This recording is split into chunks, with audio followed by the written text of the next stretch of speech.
नमस्कार दोस्तों, छत्तीसगढ़ की राजनीति में 2013 का झीरम घाटी कांड एक बड़ा टर्निंग पॉइंट कहा जाएगा। ये देश में किसी भी राजनीतिक दल पर हुआ सबसे बड़ा हमला था, जिसमें कांग्रेस के तमाम बड़े नेता महेंद्र कर्मा, नंद कुमार पटेल, उनके बेटे दिनेश पटेल, उदय मुदलियार और उनके अलावा विद्याचरण शुक्ल जैसे दिग्गज नेताओं की मौत हो गई थी। शुरू से ही झीरम घाटी में हुए नक्सली हमले के पीछे एक सोची समझी साजिश की आशंका जताई जाती रही। कौन है झीरम घाटी हमले का मास्टरमाइंड? इसके खुलासे का वक्त अब आ गया है। झीरम घाटी हत्याकांड की जांच कर रहे जस्टिस प्रशांत मिश्रा न्यायिक आयोग ने अपनी रिपोर्ट छत्तीसगढ़ की गवर्नर अनुसुईया उइके को सौंप दी है। जो रिपोर्ट गवर्नर को सौंपी गई है, उसमें क्या बघेल सरकार के किसी मंत्री की भूमिका का जिक्र है? क्या इसकी वजह से ही आयोग ने सामान्य प्रशासन विभाग की जगह इस रिपोर्ट को राज्यपाल को सौंपा है? पहले साजिश और अब रिपोर्ट राज्यपाल को सौंपने पर विवाद खड़ा हो गया है। मई 2013 में हुई झीरम घाटी हत्याकांड के बाद से ही सत्ता पक्ष और विपक्ष के बीच झीरम घाटी हमले की साजिश रचने का आरोप लगता रहा है। उस समय छत्तीसगढ़ में बीजेपी की रमन सिंह सरकार थी, जैसा कि आप सब जानते हैं। घटना को 8 साल बीत चुके हैं, लेकिन साजिश किसने रची, इसे लेकर विवाद थमा नहीं। झीरम घाटी हत्याकांड की जांच के लिए बने जस्टिस प्रशांत मिश्रा आयोग ने अब अपनी रिपोर्ट राज्यपाल को सौंप दी है, लेकिन रिपोर्ट राज्यपाल को क्यों सौंपी, इसे लेकर भी कांग्रेस सवाल उठा रही है। मुख्यमंत्री भूपेश बघेल ने तो सीधे सीधे केंद्र सरकार पर हमला बोला है और सवाल किया है कि केंद्र सरकार झीरम घाटी के षड्यंत्र में किसे बचाना चाहती है। उधर जनता कांग्रेस छत्तीसगढ़ यानी जेसीसी के अध्यक्ष अमित जोगी के बयान से एक अलग बवाल खड़ा हो गया है। उन्होंने ट्वीट किया है जिसमें इशारा इस बात की ओर है कि क्या रिपोर्ट में राज्य सरकार के किसी मंत्री की भूमिका के बारे में कहा गया है, इसीलिए आयोग की रिपोर्ट राज्यपाल को सौंपी गई है। इसके लिए अमित जोगी हवाला देते हैं एक सुप्रीम कोर्ट के फैसले का।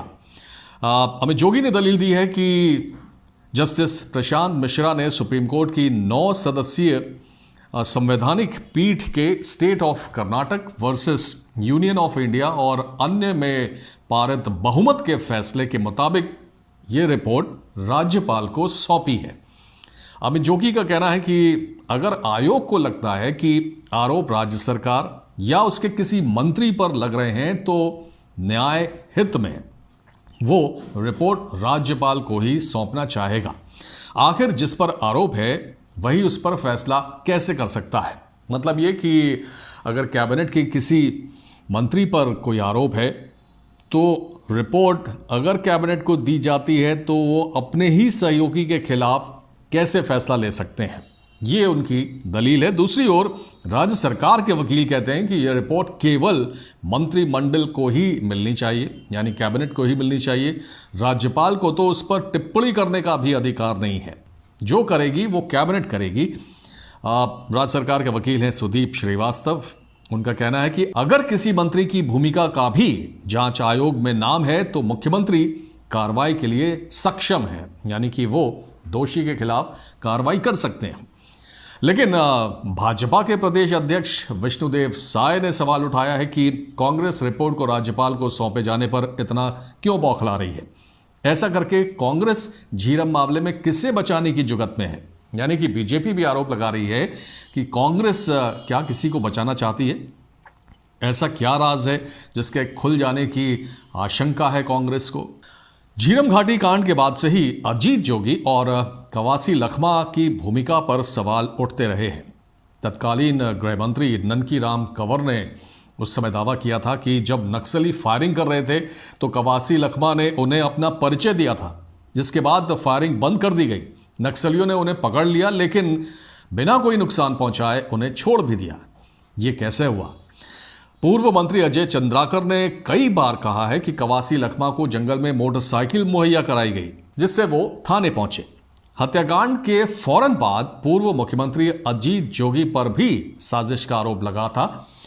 जोगी खुद सुकमा में हुई उस अंतिम सभा में मौजूद थे जो हत्याकांड के पहले हुई थी, और उस सभा से जोगी हेलीकॉप्टर से वापस रायपुर आए, जबकि बाकी नेता सड़क के रास्ते से दरभा की अगली सभा के लिए जा रहे थे। और उसी वक्त झीरम घाटी में नक्सली हमला हुआ। मुख्यमंत्री भूपेश बघेल उल्टा आरोप लगाते हैं कि भाजपा, तत्कालीन राज्य सरकार और अभी की केंद्र सरकार को पता है, यानी कि वो जानती है कि षड्यंत्र किसने रचा और उसे ये लोग बचा रहे हैं। सीएम ने जांच के तरीके पर भी सवाल उठाए हैं। भूपेश बघेल का कहना है कि आरोप स्थल पर मौजूद ज़्यादातर लोगों से कुछ पूछा ही नहीं गया। इसमें राज्यसभा सांसद और महिला कांग्रेस की प्रदेश अध्यक्ष फूलो देवी नेताम जैसे कई नेता शामिल हैं। भूपेश बघेल का यह भी कहना है कि खुद एनआईए ने कोर्ट में कहा था कि सरेंडर के बाद आंध्र प्रदेश की जेल में बंद नक्सली नेता गुडसा उसेंडी का बयान लिया जाना चाहिए, लेकिन उसके बाद भी एनआईए ने आज तक गुडसा उसेंडी से पूछताछ नहीं की। आखिर क्यों? फिलहाल कांग्रेस और बीजेपी एक दूसरे पर आरोप लगा रही हैं। अगर जस्टिस प्रशांत मिश्रा कमीशन की रिपोर्ट में किसी मंत्री का नाम आता है, तब आप यकीन मानिए छत्तीसगढ़ की राजनीति में भूचाल आना तय है।